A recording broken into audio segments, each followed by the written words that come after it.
बीड तालुक्यातील वांगी व इमामपूर येथे शेतकरी आंदोलनाच्या तयारीसाठी बैठक संपन्न.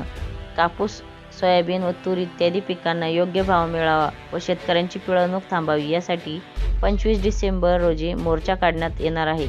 याची चर्चा व जनजागृती व्हावी यासाठी बीड तालुक्यातील वांगी व इमामपूर येथे बैठकीचे आयोजन करण्यात आले होते.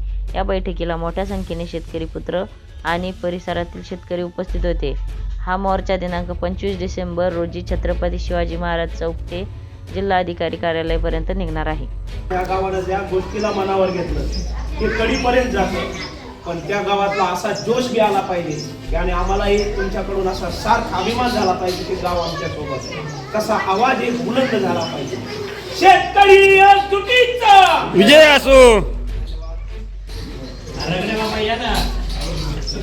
आज या ठिकाणी आमचे सहकारी राजेंद्रजी आमटे, आमचे दुसरे सहकारी गणेशजी नायकवाडे, विश्वास जी जायभाई आणि आमच्या तुमच्या गावचे सर्व ज्येष्ठ गावकरी मंडळी, आम्ही खरं तर पाठीमागील 15 दिवसापासून फिरतोय. हा राजेंद्र आमटेंनी एक संकल्पना ठेवली की ज्या प्रकारे माजलगाव आणि इकडल्या खालच्या पट्ट्या ऊस पट्टा आहे, पाण्याखाला जो पट्टा आहे सुपीक, त्यातील मुलांनी एक आंदोलन हातात घेतलं जे की या बीड जिल्ह्यात या मराठवाड्यातले कारखाने 2400 रुपयाच्या वरती शेतकऱ्यांच्या ऊसाला भाव द्यायला तयार नव्हते. परंतु अशाच आपल्यासारख्या पुत्रांनी ते आंदोलन हातात घेतलं आणि मोठमोठे जे आंदोलन करणारी जी टोळी होती पहिली, त्या टोळी सांगत होत्या की हे इथून भाव ठरत नसतात, ते भाव इथून होत नाहीत.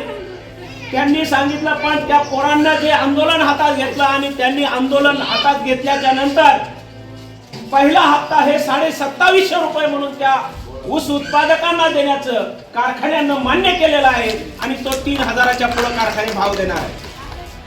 त्याच पद्धतीनं यानं माझ्यापाशी बोलला की बाबा आपल्याकडे देखील आपण कोरडभाऊ शेतकरी आहोत, 5% हा ऊसाचा भाग आहे आणि 95% हा आपण कोरडभाऊ शेतकरी आणि 2 रुपये मिळून देणारं पीक म्हणजे कापूस आणि सोयाबीन आहे.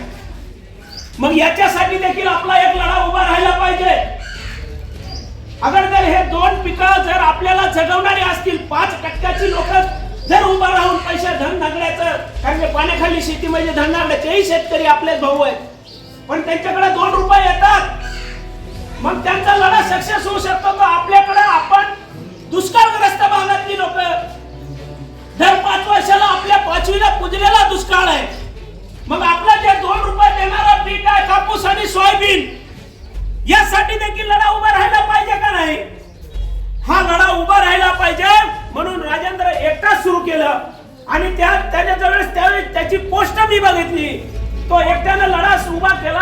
नंतर मी त्याच्या सोबतीला पालीपासून सोबत आलो. राजेंद्र तू लढा लढ, मी तुझ्या सोबत आहे.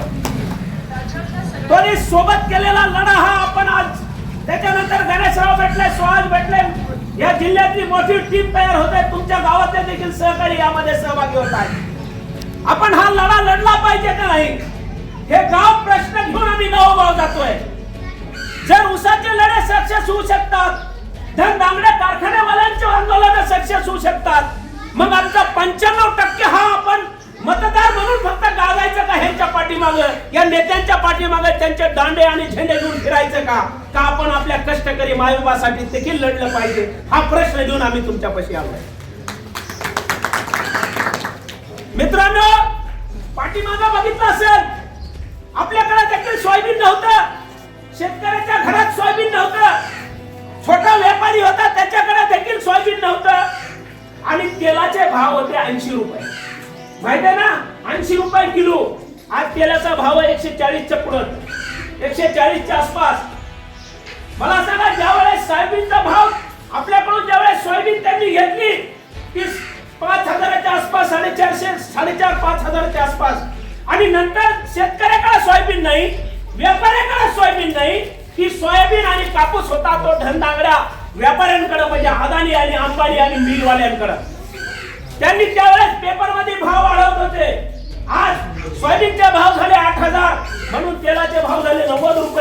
सोयाबीनचे भाव झाले 10,000 म्हणून तेलाचे भाव झाले 100 रुपये. सोयाबीनचे भाव त्यांनी 12,000वर नेले होते. ऐकलं ना, 12,000 रुपये पेपरला नेले आणि तेलाचे भाव नेले 140च्या पुढं.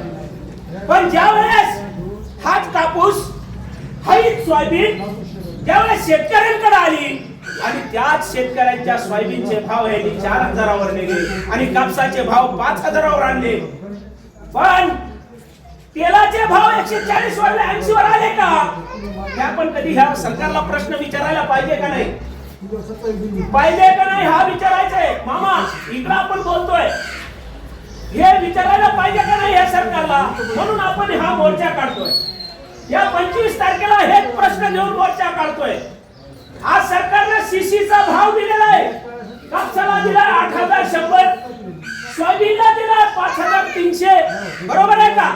एकही व्यापारी या सरकारच्या डोळ्याच्या समोर एकही व्यापारी 4,000च्या पुढे 4,500च्या पुढे सोयाबीन घ्यायला तयार नाही आणि 6, 6.5, 7,000च्या पुढे कापूस घ्यायला तयार नाही. मग या सरकार बघतंय, हे सरकार आमच्यासाठी आहे का व्यापाऱ्यासाठी आहे?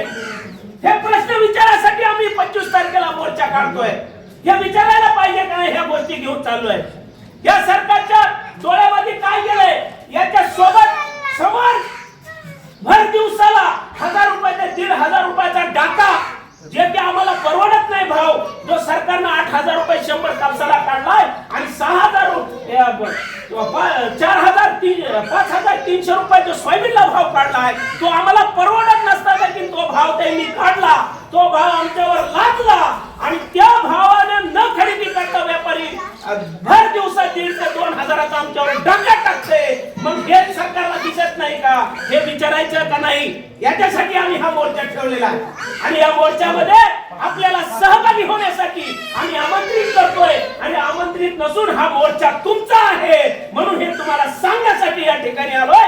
म्हणून आम्ही तुम्हाला सांगतोय, येणाऱ्या 25 तारखेला या मोर्चामध्ये सगळ्यात जास्त सहभागी व्हायचंय आणि सरकारच्या छातावर करून आपल्याला सोयाबीनला 7,000 रुपये आणि 12,000 रुपये कापसाला भाव भेटला पाहिजे ही मागणी करायची. आणि जे व्यापारी सरकारनं ठरवलेल्या भावाच्या आतमध्ये कापूस आणि सोयाबीन खरेदी करतायत त्या व्यापाऱ्यावर कारवाई करा.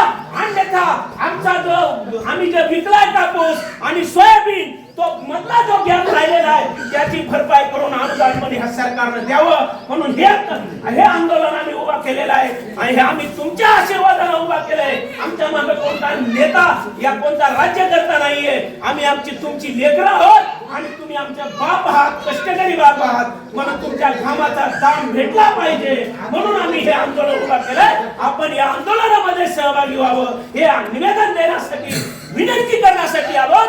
आणि आपण आम्हाला शाबासकीची जर थाप दिली तर आम्ही या सरकारला आपला भाव पत्रात काढून घेतल्याशिवाय राहणार नाही हे आश्वासन तुम्हाला देण्यासाठी आलो. आणि आपण असाच आम्हाला आशीर्वाद द्याल हीच अपेक्षा ठेवतो आणि थांबतो. जय हिंद, जय महाराष्ट्र.